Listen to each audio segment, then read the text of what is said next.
şəkildə ardıcıllıqla mənimsəməyə bacarın. Deməli, başlayaq. Birinci bilmək lazımdır ki, məzmun xətti nədir? Məzmun xətti, baxın, məzmun xətti hər bir qrupda müəyyən olunmuş məzmunun əsas və zəruri bir hissəsidir. Məzmun xətti birazdan lövhə üzərində də sizə göstərəcəm. Məzmun xətti hər zaman birinci rəqəmlə ifadə olunur. Məzmun xətti heç vaxt dəyişmir. Məzmun xətti ümumiyyətlə bizim belə deyək, standartlarımızın bünövrəsidir, ana xəttir və dəyişməzdir. Deməli, məzmun xətti dedikdə 4 məzmun xəttimiz var. Birinci fiziki inkişaf, sağlamlıq və təhlükəsizlik, 2 idrak, 3 estetik və yaradıcı, 4 sosial-emosional inkişaf. İnkişaf sahələrimiz, bəli, hər biri eyni zamanda bizim məzmun xəttimizdir. Məzmun standartı uşağın biliyinə, onun bacarıq hissəsinə qoyulan bir dövlət tələbidir və hər bir standart bilik və fəaliyyətdən ibarətdir. Həm uşağın biliyi, həm də onun öyrəndiyi biliyi fəaliyyətinə gətirməsi. Bilik nədir? Bilik uşağın nə öyrənəcəyidir. Məsələn, deyək, uşaq meyvələrimi öyrənir. Meyvələri öyrənməsi onun biliyi mənimsəməsidir. Tərəvəz öyrənir, daşı öyrənir, suyu öyrənir, dili öyrənir, ətraf aləmi mənimsəyir. Mənimsədiyi hər bir şey uşağın biliyidir. Və o mənimsədiyini, o öyrəndiklərini fəaliyyətinə gətirməsi, öyrəndiyini nümayiş etdirməsidir. Öyrəndiyini uşaq necə nümayiş etdirirsə, deməli fəaliyyətinə biliyini gətirmiş olur. Məzmun standartı 2 hissədən ibarət olur. Alt standartlardan və əsas standartlardan. Əvvəla baxaq görək əsas standart nədir? Əsas standart dedikdə məzmun xətti üzrə görüləcək fəaliyyətin istiqamətini müəyyənləşdirir. Əsas standart əsasən dəyişməz olur. Baxın, məzmun xətti dəyişməzdir, əsas standart isə əsasən dəyişməzdir. Əsas standart daha mürəkkəb bir bacarıq tələb olunarsa dəyişir və əsas standart ikinci rəqəmdən ifadə olunur. Üzr saniyə ekran. Təkrar edirəm. Deməli, məzmun xətti dəyişməzdir. Məzmun xətti birinci rəqəmdən ifadə olunur. Əsas standart əsasən dəyişməzdir. Əgər mürəkkəb bir bacarıq tələb olunarsa, o zaman dəyişir və ikinci rəqəmdən ifadə olunur. İndi bunları tək-tək sizə göstərəcəm. Alt standartlarımıza gəldikdə isə, alt standartlarımız əsas standartla ifadə olunmuş fikrin müəyyən bir hissəsidir. Hər yaş qrupu üzrə, belə deyək, alt standartlar dəyişkəndir və tədricən mürəkkəbləşəndir. Məsələn, biz 1 yaşında uşağın, 2 yaşında uşağın və yaxud da ki, 4-5 yaşında uşağın bacarığını eyni götürə bilmərik ki, varislik əsasında sadədən mürəkkəbə doğru həmin hərəkətlər, həmin bacarıqlar dəyişərək gedir hər zaman.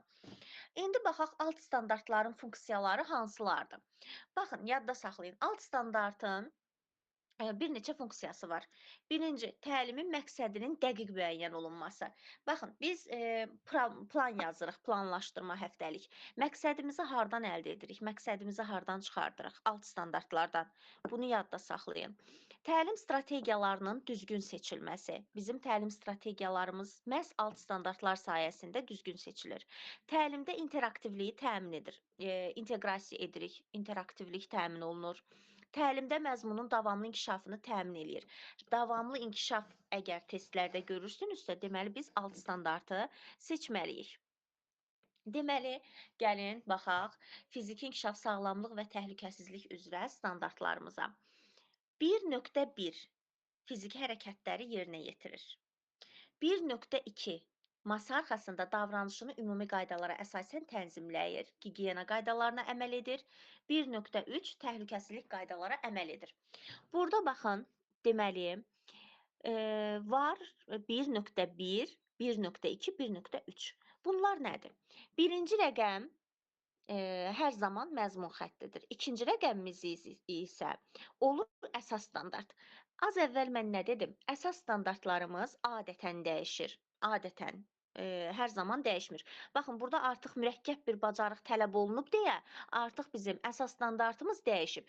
Fiziki hərəkətləri yerinə yetirir 1.1, 1.2-də isə masa arxasında davranışını ümumi qaydalara əsasən tənzimləyər, gigiyena qaydalarına əməl edir. Fiziki hərəkət yerinə yetirməklə gigiyena qaydalarına riayət eləmək fərqli istiqamətlərdir. Artıq burada bir mürəkkəbləşmə gedib, hərəkət lazım olan fəaliyyət dəyişib. Buna görə də alt standart, daha doğrusu əsas standartımız burada dəyişdi artıq. 1.3-ə gəldikdə isə təhlükəsizlik qaydalarına əməl edir. Təhlükəsizlik, belə deyək, anlayışını mənimsəyir, qavrayır və buna görə də öz hərəkətlərini tənzimləyir. Deməli, gigiyena qaydaları fərqlidir, fiziki hərəkət fərqlidir, təhlükəsizlik qaydalarına əməl etmək isə tamam fərqlidir. Deməli, burada artıq bir mürəkkəbləşmə var. Mürəkkəb bir bacarıq tələb olunduğuna görə əsas standartımız bizim dəyişdi. İndi müəllimlər, kaydı ekranı bir dəqiqə dayandırım. İndi mənə baxın, daha doğrusu lövhəmizə. Deməli, lövhəni görürsünüzmü? Bir dəqiqə. Görürsünüzmü lövhəni? Görməsəz mənə deyin. Biraz otağın işığı, üzr sayın, biraz zəifdir hal-hazırda. Əlimdən gələni edəcəm, tam başa düşəsiniz. Deməli, müəllimlər, gələk məzmun xəttini burada təkrar izah edeyim. Deməli, biz dedik ki, məzmun xətti dəyişməzdir. Məzmun xətti dəyişməzdirsə, məzmun xətti bizim birinci rəqəmimizdir. Birinci rəqəm deyəndə, o demək deyil ki, həmişə burada 1 yazılmalıdır. Xeyr, məzmun xətti baxın, fiziki inkişaf, sağlamlıq və təhlükəsizliyin məzmun xətti 1 rəqəmi ilə ifadə olunur. İdrakın məzmun xətti 2 rəqəmi ilə ifadə olunur və bu heç vaxt dəyişmir. Bu bizim ilk rəqəmimizdir. Estetik və yaradıcı inkişaf sahəsinin məzmun xətti rəqəmi 3 ilə ifadə olunur və heç vaxt bu 3 rəqəmi dəyişmir. Sosial-emosional inkişaf sahəsi deməli 4 ilə ifadə olunur və bu heç vaxt dəyişmir. Deməli, bu oldu bizim birinci rəqəmimiz. İndi məsəl çəkirəm. Dedim ki, birinci rəqəm, bir dəqiqə, deyək 2, 1, 1. Deməli, bu birinci rəqəmimizdir bizim.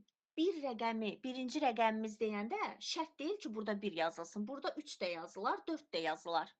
Deməli, məzmun xəttinə görə bu heç vaxt dəyişmir də. Deməli, burada bizim məzmun xəttimiz 2-dir. Oldu bu məzmun xətti. İkinci rəqəm budur. 1.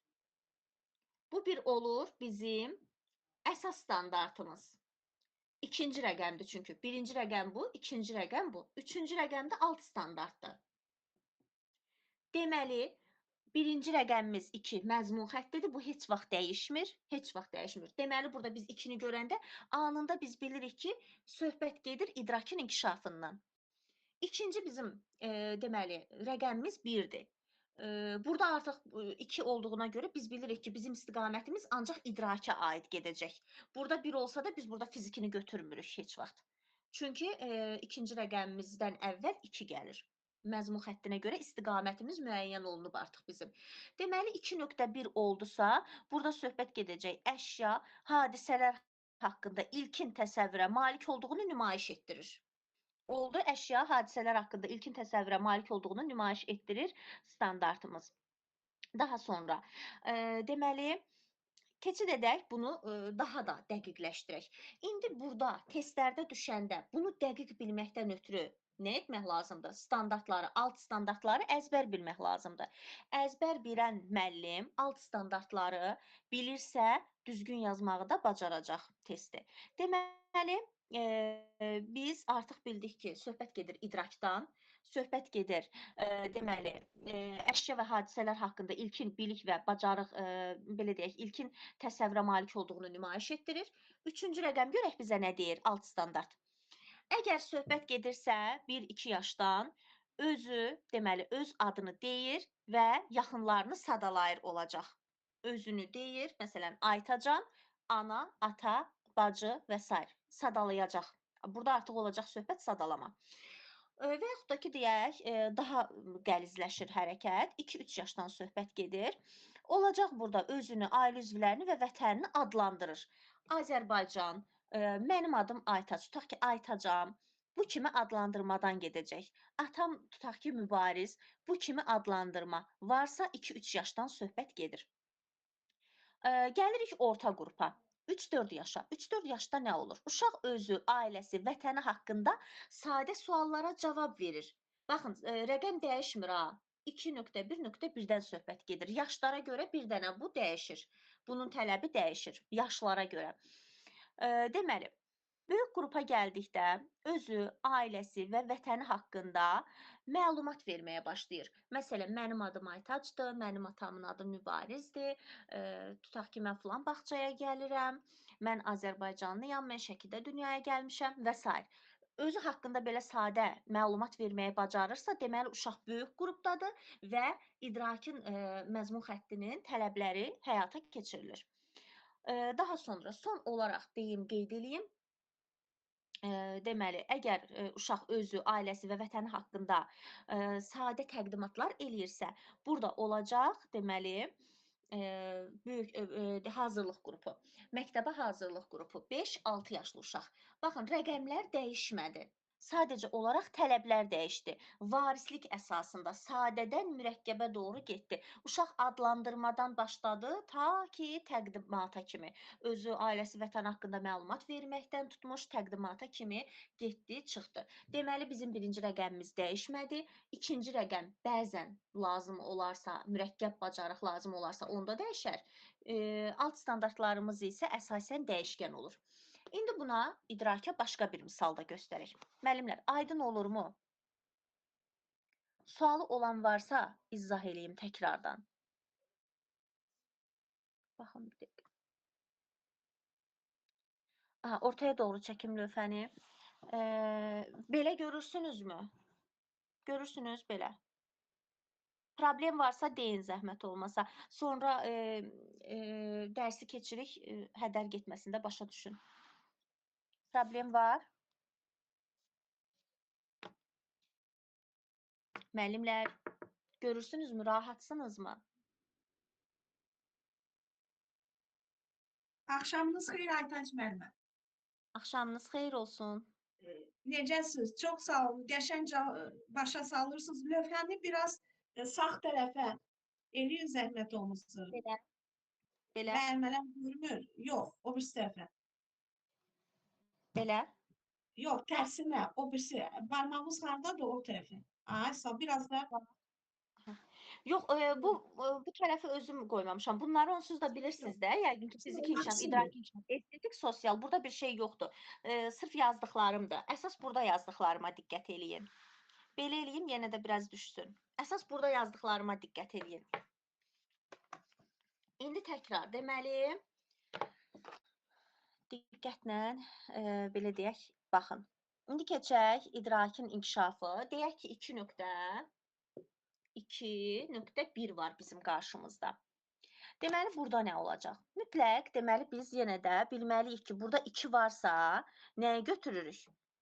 İdraki götürürük. Çünki burada birinci rəqəmimiz, bizim məzmun xəttimiz oldu 2. %100 bilirik ki, idrakdır, idrakin istiqamətində gedəcəyik biz. İkinci rəqəmimiz isə mürəkkəb bacarıq tələb olundu və dəyişdi. Əsas standartımız dəyişdi. Burada olur artıq nitqi dinləyir, anlayır, rabitəli danışır və nitq etiketlərindən istifadə eləyir. Deməli, artıq bizim istiqamətimiz gedir nitqlə bağlı. Bax, sadə formada deyirəm. Bizim artıq istiqamətimiz gedəcək nitqlə bağlı. İndi görək bu bir alt standart nə istəyir bizdən? Bu artıq bunu bilən, belə deyək də, bu istiqaməti bilən testdə bizdən nə tələb olunur? Onu %100 dəqiqliklə biləcək. Məsələn, 1-2 yaşında uşaq dinlədiyi fikrə əsasən hisslərini ifadə edən sadə sözlərdən istifadə eləyir. Sadə sözlər nə olacaq? Məsələn, tutaq ki, uşaq bir nağıla qulaq asır. Nağılda, tutaq ki, şən bir nağıldır deyək, məsələn. Şən nağıldır. Burada uşaq sevinir, əlini əlinə çalır, sevinir, gülür və yaxud da ki, deyir, hə, qəşəng, qəşəng, qəşəng, qəşəng, belə deyir.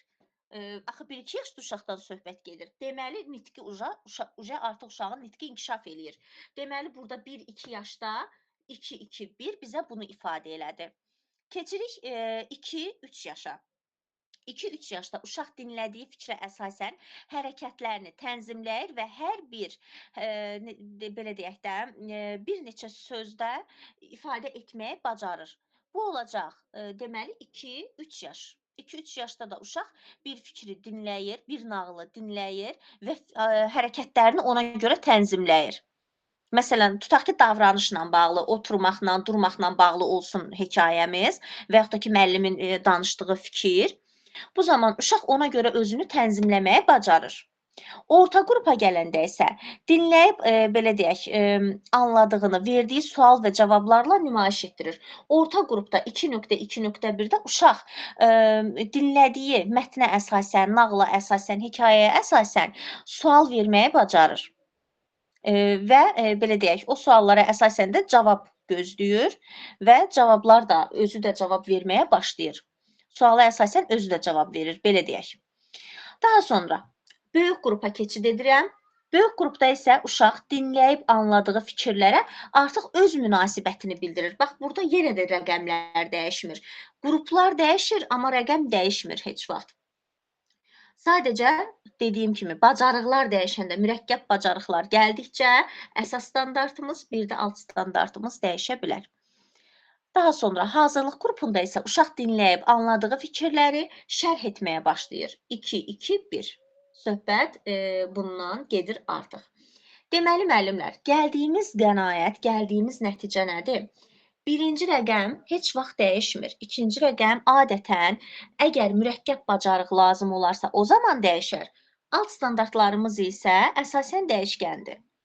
Varislik əsasında sadədən mürəkkəbə 1 yaşdan 6 yaşa qədər dəyişir. Bir bacarıq üzrə gedir, bir bacarıq üzrə gedir, amma dəyişir, mürəkkəbləşir.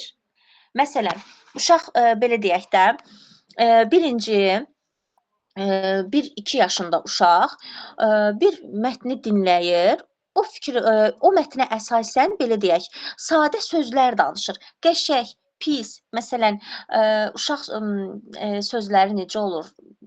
Deyək ki, məsələn, üzünü belə turşudur, pis ifadəsini işlətmək istəyir də, belə eləyir. Bax, bunlar körpə uşaqların hərəkətləridir. Bu olur artıq 2.1. Bu olacaq dinlədiyi fikrə əsasən hisslərini ifadə edən sadə sözlərdən uşağın istifadə etməsi.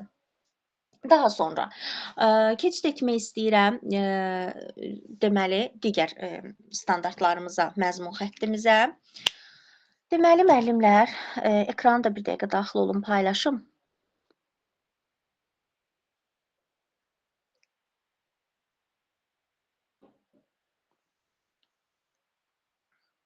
Sual yaranarsa şərh bölməsində yazın, sonda cavablandıracağam. İndi ekranı paylaşıram deyə baxa bilmirəm. Aha, baxın müəllimlər, biraz qabağa çəkim, görəsiniz. İndi keçək üçüncü bizim məzmun xəttimizə, estetik və yaradıcı inkişaf sahəmiz. Deməli, estetik və yaradıcılıqda müəllimlər heç vaxt 3 əsas standart görə bilmərsiniz. Estetik və yaradıcı inkişafın sadəcə 2 əsas standartı var. 3.1, 3.2. Əgər hardasa 3.3 görsəniz, bilin ki, səhvdir, yanlışdır. O yanlışdır, heç vaxt onu düz götürməyin. Deməli, 3.1-dən başlayaq. 3.1 zamanı uşaq sadə bədii yaradıcılıq bacarıqlarını nümayiş etdirir və bu yaşa görə də dəyişir. Deməli, 1-2 yaşda, baxın, qarşıya çəkim, hər kəs görsün. 1-2 yaşda 3.1.1 kağız üzərində qarışıq xətlər çəkir. 3.1.1 baxın, rəqəmlərimiz dəyişmir. Sadəcə yaşlar dəyişir. 2-3 yaşda uşaq kağız üzərində xətlər, məsələn, yol xətti, yağış xətti bu formada öz təxəyyülünə görə çəkməyə başlayır. Orta qrupda artıq uşaq sadə təsvirlər çəkməyə başlayır. Böyük qrupda verilmiş sujet əsasında təsvirlər çəkir.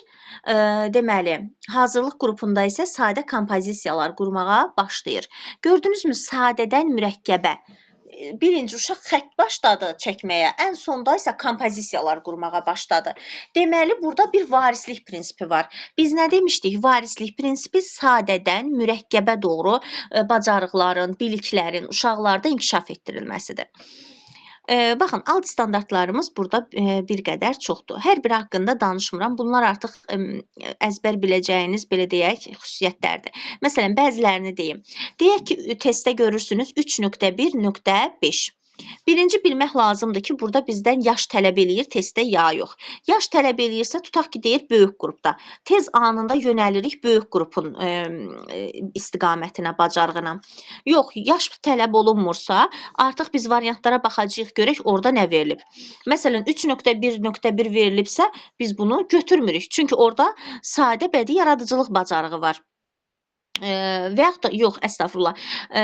Əgər 3.2 verilibsə, deməli burada sadə əmək bacarıqlarından söhbət gedir və biz onu götürmürük. Bizə lazımdır sadə bədii yaradıcılıq bacarığı. Və yaxud da deyək ki, 1.1.1 verilib, onu da götürmürük, çünki söhbət gedir orada fizik inkişafdan. 4 rəqəmi varsa, 4.1.1 deyək, yenə də onu götürmürük, çünki orada söhbət gedir sosiallıqdan. Deməli, bizə lazım olan rəqəm nədirsə, onun siz belə deyək, açılışını bilirsinizsə, sizə bu testlər çətin gəlməyəcək. Deyək, testdə var 3.1.5. Birinci bilməliyik ki, 3 varsa, bu estetik və yaradıcı inkişafdır. İkinci addım. Baxırıq ki, bizim ikinci rəqəmimiz 1-dir. Deməli, bilməliyik ki, sadə bədii yaradıcılıq bacarıqlarından söhbət gedir. 5-in də alt standartını bildiyimizə görə bilirik ki, artıq burada söhbət gedir kubikləri bir-birinin üzərinə və yanına qoyaraq ilkin quraşdırma bacarığı nümayiş elətdirir.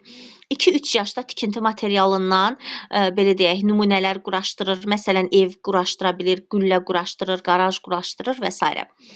Orta qrupa gələndə sadə quraşdırma belə deyək, bacarıqlar nümayiş etdirir. Məsələn, tikinti materiallarından istifadə edərək qatlama yolu ilə kağızdan müxtəlif oyuncaqlar düzəldir, təbiət materiallarından sadə modellər düzəldir və s. Və yaxud da deyək ki, böyük qrupdursa, burada olacaq quraşdırma və əl əməyi üzrə belə deyək, müəyyən bacarıqlar nümayiş etdirir. Tutaq ki, nə? Konstruktor, tikinti, tullantı, təbiət materiallarından və kağızdan istifadə edərək müxtəlif modellərin düzəldilməsi bura misal olacaq. Söhbət burada getdi böyük qrupdan. Hazırlıq qrupunda isə verilmiş nümunə və sxemlər əsasında deməli, uşaq işini planlaşdırır və sadə quraşdırma bacarıqları nümayiş etdirir. Nə misal göstərə bilərik? Yenə də tikinti, tullantı, təbiət materiallarından istifadə etməklə düzəldilən əmək, belə deyək, bədii yaradıcılıq nümunələri. Deməli, 3.2 bizim ikinci əsas standartımızdır ki, belə deyək, bu haqda danışım ki,